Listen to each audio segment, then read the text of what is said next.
بسم اللہ الرحمن الرحیم۔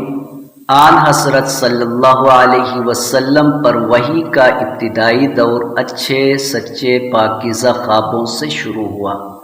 آپ صلی اللہ علیہ وسلم خواب میں جو کچھ دیکھتے وہ صبح کی روشنی کی طرح صحیح اور سچا ثابت ہوتا۔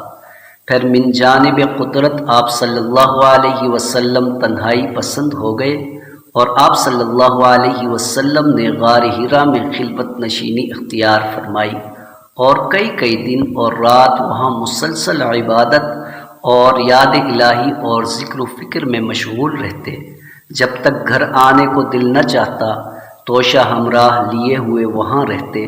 توشہ ختم ہونے پر ہی اہلیہ محترمہ خدیجہ رضی اللہ تعالی عنہا کے پاس تشریف لاتے اور کچھ توشہ ہمراہ لے کر پھر وہاں جا کر خلوت گزین ہو جاتے۔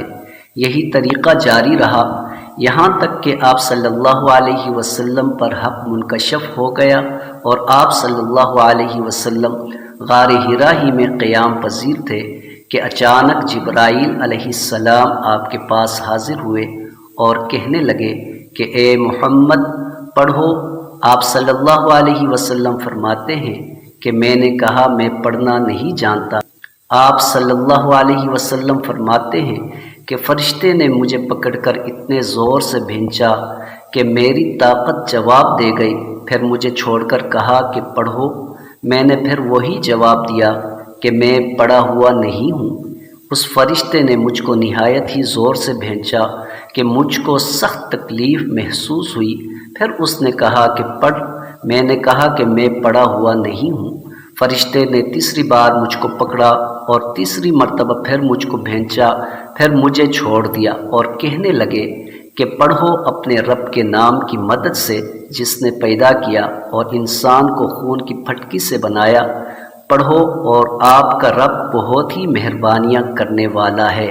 پس یہی آیتیں آپ صلی اللہ علیہ وسلم جبرائیل علیہ السلام سے سن کر اس حال میں غار حرا سے واپس ہوئے کہ آپ کا دل اس انوکھے واقعہ سے کانپ رہا تھا۔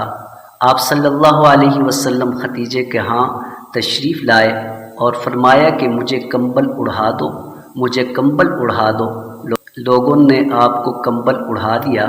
جب آپ صلی اللہ علیہ وسلم کا ڈر جاتا رہا تو آپ نے اپنی زوجہ محترمہ خدیجہ کو تفصیل کے ساتھ یہ واقعہ سنایا اور فرمانے لگے مجھ کو اپنی جان کا خوف ہو گیا ہے۔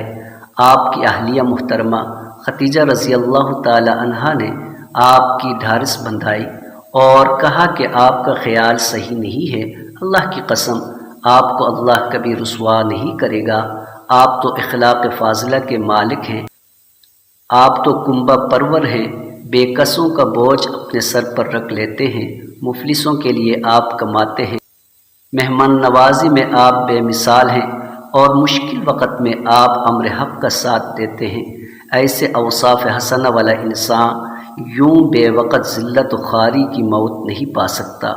پھر مزید تسلی کے لیے خدیجہ رضی اللہ تعالی عنہا آپ کو ورقہ بن نوفل کے پاس لے گئی جو ان کے چچا زاد بھائی تھے اور زمانۂ جاہلیت میں نصرانی مذہب اختیار کر چکے تھے اور عبرانی زبان کے کاتب تھے۔ چنانچہ انجیل کو بھی حسب منشائے خداوندی عبرانی زبان میں لکھا کرتے تھے۔ انجیل سریانی زبان میں نازل ہوئی تھی، پھر اس کا ترجمہ عبرانی زبان میں ہوا۔ ورقہ اس کو لکھتے تھے اور وہ بہت بوڑھے ہو گئے تھے، یہاں تک کہ ان کی بینائی بھی رخصت ہو چکی تھی۔ خدیجہ رضی اللہ تعالی عنہا نے ان کے سامنے آپ کے حالات بیان کیے اور کہا کہ اے چاچا زاد بھائی، اپنے بھتیجے محمد کی زبانی ذرا ان کی کیفیت سن لیجئے۔ وہ بولے کہ بھتیجے آپ نے جو کچھ دیکھا ہے اس کی تفصیل سناؤ۔ چنانچہ آپ صلی اللہ علیہ وسلم نے از اول تا آخر پورا واقعہ سنایا، جسے سن کر ورقہ بے اختیار ہو کر بول اٹھے کہ یہ تو وہی ناموس معزز رازدان فرشتہ ہے جسے اللہ نے موسیٰ علیہ السلام پر وحی دے کر بھیجا تھا۔